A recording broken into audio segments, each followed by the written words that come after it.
and welcome to your yoga practice. Today we are taking a pause to get into a pose that I will be honest with you, most people skip in their practice. Most people do not enjoy it.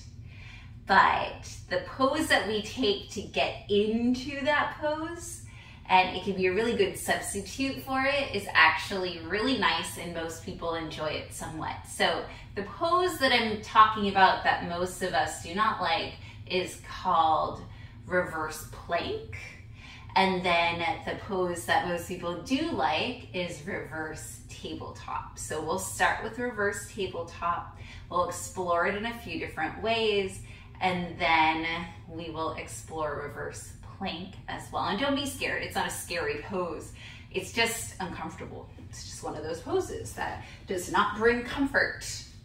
All right, so coming to sit on your mat, almost like you're preparing for a boat pose. So have your feet or hips width distance apart. So heels are aligned with the outside of your hips. Big toes are pointing forward. That's super important. And you can play with the distance of your feet once we're up. So I'm just having them, I don't really know how to describe that distance, but not as close as a bridge pose, further away. And then bring your hands, a couple hands with distance behind you. You'll see that my fingertips are facing towards my glutes. And you want your hands a little behind your shoulders, kind of underneath your shoulders. All right, and so for reverse tabletop, we'll press into our hands and feet. We'll send our hips up. And so you're making a reverse tabletop shape. Bring your belly button towards your spine. You saw that my belly was popped up just a second ago. You can look forward, or if it feels good, you can start to lean that head back. Trying to have a micro bend in the elbows. For me, that's hard to do here.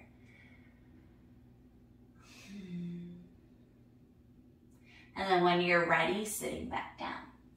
All right, so that's a normal reverse tabletop. We'll explore a way to make it a little bit more mobile. So for this version, I send my hands out a little wider and I even point my fingertips a little bit to the outside of my mat.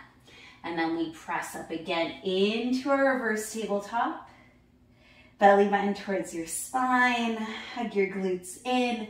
Maybe drop your head back for a moment. Inhale here. And then you'll straighten your legs, bringing your glutes through your arms. So it's like a swing, and then come back up. Inhale. Exhale, swinging through your arms. Inhale up.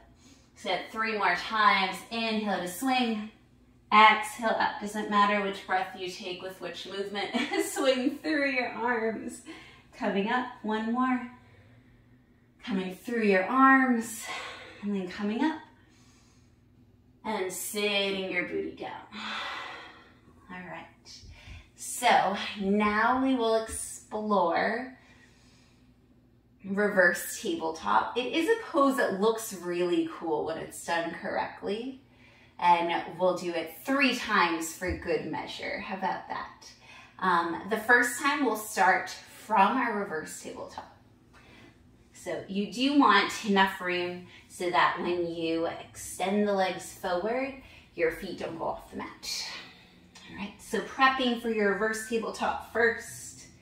Pressing up, finding your reverse tabletop. And before you let your head hang behind you, extend your legs in front of you, pointing your feet down, bringing your toes together. Maybe you're keeping your feet apart. Keep pressing up, no sagging. Drop the head down. Toes are down on the mat. That's maybe one of the hardest parts for people. Pressing down in your hands, belly button towards your spine.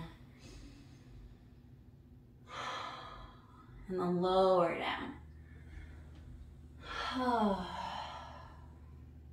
And contemplate life. So what is good about that pose? It has a lot of the same benefits as high plank, only in high plank, you get the whole body, but primarily you feel it in the front of your abdominals, in the front of your core. And in reverse plank, you get the whole body, but primarily you're feeling it in your back body. So it has similar but reverse properties of a high plank. All right, so for this second one, let's get into it again from our reverse tabletop. The third time, we'll see what happens if we just try to come up into it. Okay, so prepping for your reverse tabletop. Coming up into your reverse tabletop. And then sending your legs forward. Dropping your head back. If it serves you. Belly button towards your spine. Really feeling your legs engage, the backs of your legs, your glutes. And then go ahead and lower down. Another thing to keep in mind is that you will not hold this as long as you will hold a regular plank.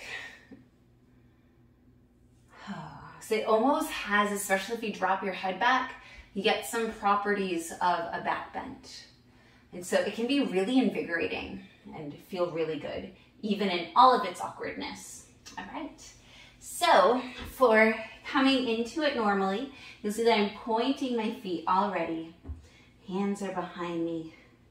I'm going to press into my hands, and almost like I'm pressing into my heels, sending my toes forward, sending my hips up.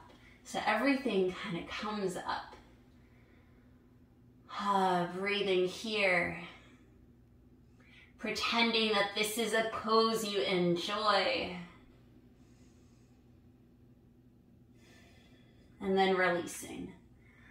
Wiggling out those feet, wiggling out the arms. It's really easy to hyperextend the knees and the elbows in that pose. All right, so that is it. That was the tutorial of tabletop, reverse tabletop, and reverse plank pose. I hope you enjoyed learning something new and different. Thank you for joining me. I'll see you again on the mat. Have a beautiful day. Bye.